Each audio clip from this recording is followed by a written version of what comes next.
दोस्तों, बिहार को जाना जाता है तो उसका वजह है हमारा महापर्व छठ पूजा।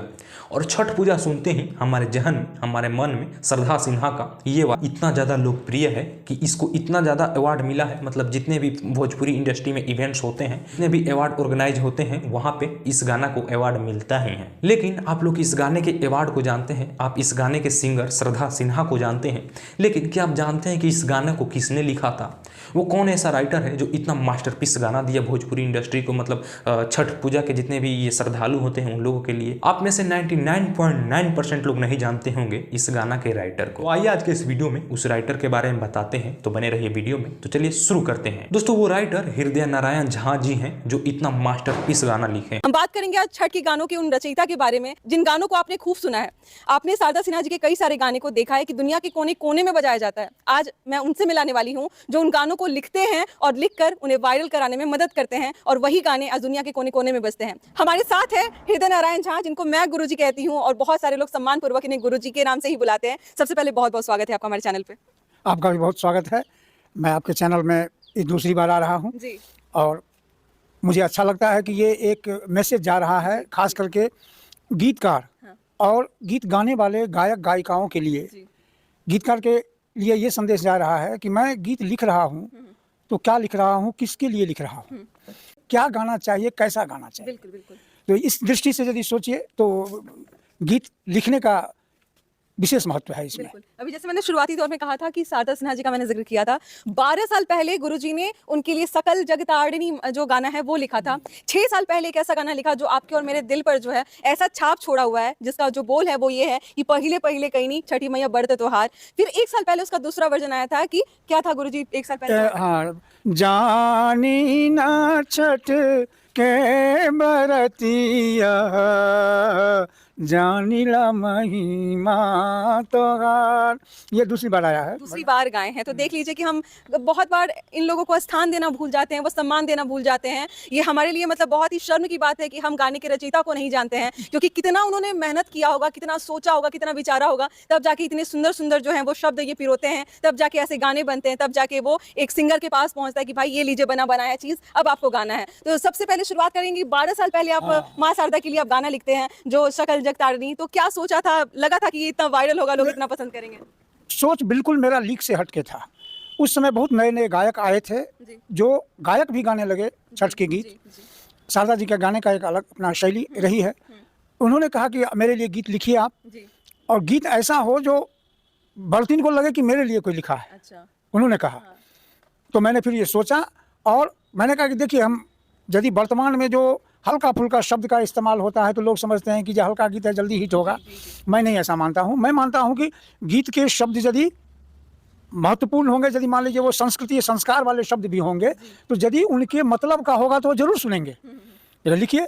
और वही था कि देखिए, जहाँ पर मैं द्विअर्थी गीत सबका वातावरण, मैंने किसी तरह का कोई गीत लोग लिख रहा है, हमको छठ के घाट जाना है, ये जाना है, वो जाना है, मैंने हल्का हल्का बात।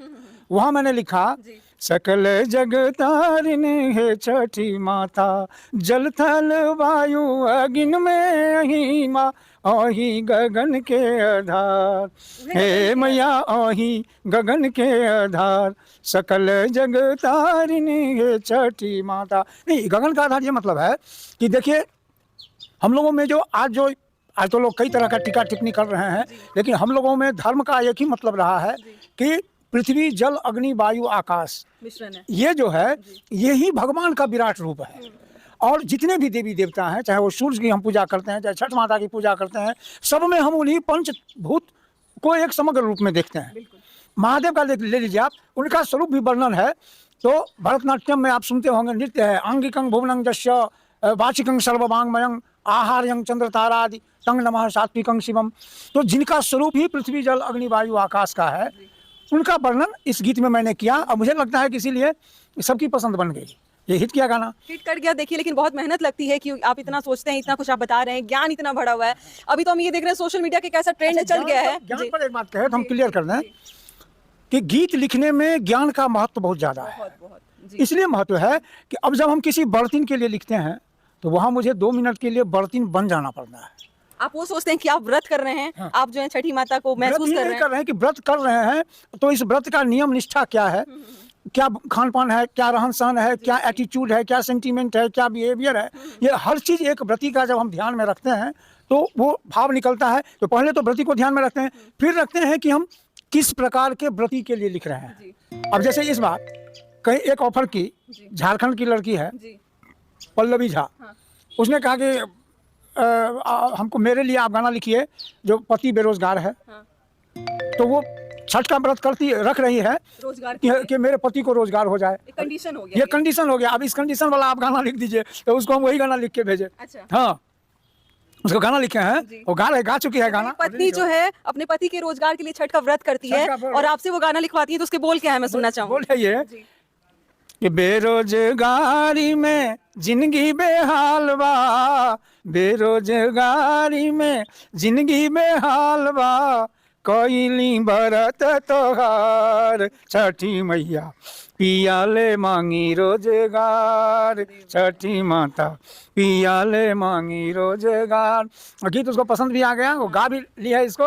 हो सकता है 2-4 दिन में इसका वीडियो आ जाए, बहुत जल्दी रिलीज हो जाएगा। लेकिन जब रिलीज हो जाता है तो हम और आप कहीं ना कहीं पीछे रह जाते हैं ऐसे ऐसे कलाकार को, ऐसे ऐसे राइटर्स को सपोर्ट करने में। क्योंकि देखिए काचा बादाम जो था वायरल हुआ, करोड़ों लोगों ने देखा, और मैं ये मतलब गारंटी के साथ कह सकती हूँ कि आप सब उनका नाम जानते होंगे, सबको वो वीडियो दिमाग में होगी। इसके बाद आ जाइए रानू मंडल जी के बारे में, एक एक इंसान ने देखा, करोड़ों लोगों ने देखा, बहुत लोगों ने पसंद किया। लेकिन देखिए एक ऐसे गाने के रचयिता को हम नहीं जानते हैं जिनके गाने को लोग आस्था से जोड़कर इतना मतलब भावुक होकर सुनते हैं। ऐसे ऐसे शब्दों को इन्होंने लिखा है जिसको सुनने के बाद आप भूल जाएंगे कि आप किस दुनिया में हैं। आपको लगता है कि आप छठ माता से इतने कनेक्ट हो जाते हैं जब इनके गाने को सुनते हैं। तो हम और आप इनको सपोर्ट नहीं करके हम रानू मंडल को आगे करते हैं, हम काचा बादाम वाले को आगे करते हैं। अब जरूरत है थोड़ा बदलाव की, क्योंकि जब हम इनको सम्मान देंगे, इनको हम प्रेम देंगे, इनको हम स्थान देंगे, इनको औहदा देंगे, तब ये हमारे लिए और अच्छा गाना लिख के मतलब हमारे सामने आएंगे। नहीं तो इनका भी मोटिवेशन कहीं ना कहीं खत्म होगा कि भाई इतना मेहनत करते हैं लेकिन लोग हमें जानते नहीं, हमारे काम को नहीं जानते हैं। तो जो 6 साल पहले आपका गाना है जो ब्लॉकबस्टर एकदम हो गया, पहले वाला जो गाना था, माँ शारदा सिन्हा गाई हैं, हर तरफ कोने कोने में बजता है जब छठ का टाइम आ जाता है।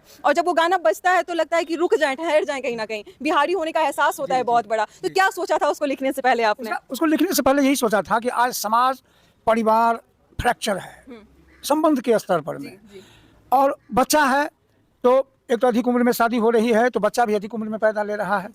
जब तक बच्चा दादा दादी के साथ खेलने लायक होता है तब तक दादा दादी कई बीमारी से ग्रस्त हो जाते हैं। कोई ब्लड प्रेशर से पीड़ित है घर में, वो अपने परेशान है तो बच्चा को क्या इंटरटेन करेंगे। तो घर में बच्चा आया भी, मेहमान आया भी नया, तो उसको प्रेम ममता दुलार कुछ नहीं मिल पाता है। पति पत्नी का संबंध ऐसा है कि संबंध एक धीरे धीरे देखे तो लगता है कि एक समझौता वाला संबंध लोग जीने लगे हैं, लेकिन असली संबंध क्या है? असली संबंध में है प्रेम, प्रणय, मान, स्नेह, राग, अनुराग। ये जिस दाम्पत्य जीवन में है वही दाम्पत्य जीवन सुखी है। तो इसमें मैंने ये किया कि हर स्त्री के मन में ये भावना होती है कि मुझे जो भगवान की तरफ से मिला हुआ है अधिकार, जिस प्रेम का, जिस स्नेह का, जिस राग का, अनुराग का, वो मुझे अपने पति से मिले, परिवार में मिले। मेरे बच्चों को जो अपेक्षित खुशियां हैं वो परिवार में दादा दादी से मिले। तो ये तो बहुत परिवार में नहीं मिल रहा है। तो जहाँ नहीं मिल रहा है वो स्त्रियां जो छठ कर रही हैं वो क्या बोलेंगी? उसके बार आपने पहले कहीं नहीं छठी मैया बढ़त त्योहार, ये गाना आपने कितनी बार सुना होगा। सुन लीजिए कि उनके पीछे जो लिखा गया, क्या सोच के लिखा गया, क्या उस समय की मानसिकता थी, किसके लिए लिखा गया, कब लिखा गया, अभी गुरुजी ने बताया जी। तो बोल उसके कैसे कैसे आप बता सकते हैं? बच्चा को ममता दुलार मिले, इसके लिए मैंने लिखा कि एक तो इनोसेंट होकर व्रत कर रहे, इसीलिए पहला लाइन है उसका कि पहिले पहिले हम कईनी छठ मैया बरत तहार, करिहा क्षमा छठी मैया, भूल चुक गलती हमार, गोदी के बलक बाके दीहा, छठ मैया ममता दुलार, पिया के सनहिया बनैहा, मैया दीहा सुख सार। और यही चीज था कि ये तो हर एक स्त्री को चाहिए ना, सुख का सार। और वो सुख का सार क्या है? पति का प्रेम। वो वैसा प्रेम जो जैसा प्रेम वो चाहती है वो प्रेम यदि उसको मिले तो इससे बढ़ के कोई उपलब्धि नहीं है। इसीलिए ये गीत इतना लोकप्रिय हुआ। इतना गंभीरता है इस गाने में कि इसलिए शायद मुझे लगता है अभी तक मुझे लगता है लोगों को समझ मतलब लोग पसंद करते हैं गाने को, लेकिन अब मुझे लगता है पहली बार आपको समझ आएगा कि आखिर इस गाने का वाकई में मतलब क्या है। गुनगुनाते हुए आप लोगों को नजर आते होंगे या फिर देखते होंगे कि गुनगुनाते हैं लोग, लेकिन अभी देखिए कि कितनी गंभीरता है उस बातों में, उन सारी चीजों में, उस लाइन में, उस वाक्य में, कितने अच्छे तरीके से आपने बताया। अब उसका दूसरा वर्जन भी आपने जो है वो पिछले साल जो उसका दूसरा वर्जन है वो आया था, वो भी आपने मुझे बताया था कि एक जब लड़का पहली बार छठ का व्रत करता है तो उसका जो मतलब संदर्भ था वो उस संदर्भ में था कि अगर एक लड़का छठ उठाता है अपने परिवार के लिए तो उसका क्या मतलब वो बयान करना चाहेगा। आपने वो सब कुछ लिखा हुआ वो था उसमें लिखा हुआ है। वो उसमें भी वही बात है कि बेचारा आता है घर के छठ में भाग लेने के लिए, लेकिन उसे पता चलता है कि अब कोई छठ नहीं करेगा तो खुद छठ करने के लिए तैयार होता है। ये सारी जो चीजें, ये जो कहानी आप बता रहे हैं कि हम ये सोच के लिखते हैं, तो ये आपको बताया जाता है या फिर आपके मन में ये चीज आता है कि नहीं अब ऐसे सोच के बनाते हैं? नहीं, इसमें एक ही सिंगर ऐसी हैं जो बाजाबता बताती हैं। अच्छा। वो शारदा सिन्हा जी बताती हैं। शारदा सिन्हा जी इस पर पूरा डिस्कस करती हैं कि हमको किसके लिए लिखना चाहिए, किसके लिए गाना चाहिए। आपको बुलाती हैं अपने पास में, फिर डिस्कशन होता है। डिस्कस होता है। पहले हम कहीं नहीं तो हम लोग बैठ करके लिखे, एक ही जगह बैठ करके हम लिखते गए, वो करेक्शन करती गई, फिर विचार होता रहा, इसको काटा जाए, इसको जोड़ा जाए, ये सिचुएशन लाया जाए, ऐसा शब्द डाला जाए। तो इस तरह से वो एक टीम वर्क में लिखाया वो गाना। दूसरा वाला जो आया था उसका कुछ लाइन अगर आप सुनाना चाहें तो। हाँ, वही दूसरा का लाइन था, जानी ना छठ के बरतिया जानिला महिमा तगार। असल बात है साल भर पर एक ही बार हम इसको दोहराते हैं ना, ध्यान पर से हट जाता है। मतलब ये बहुत बड़ी बात है कि जानी ना छठ के व्रत, क्योंकि छठ व्रत जो भी करता है जी बहुत पसंद किया गया। तो आप देखते हैं कि बहुत डर रहता है अंदर से कि कुछ पैर ना पड़ जाए किसी चीज में, कहीं कुछ जूठे हाथ से हम छू ना ले, क्योंकि छठ व्रत जो है वो व्रत ही नहीं है, बहुत बड़ी भावना है जिससे लोग काफी डरते हैं कि अच्छे से निपट जाए, अच्छे से हम इस व्रत को कर लें। लगता है देखिए कि कहाँ आजकल कोई सोचता है कि क्या लिख। दोस्तों, श्रद्धा सिन्हा के गाने के इस राइटर के बारे में जान के आपको कैसा लगा कमेंट में जरूर बताइएगा। मिलते हैं अगले वीडियो में, तब तक के लिए जय हिंद, जय भारत।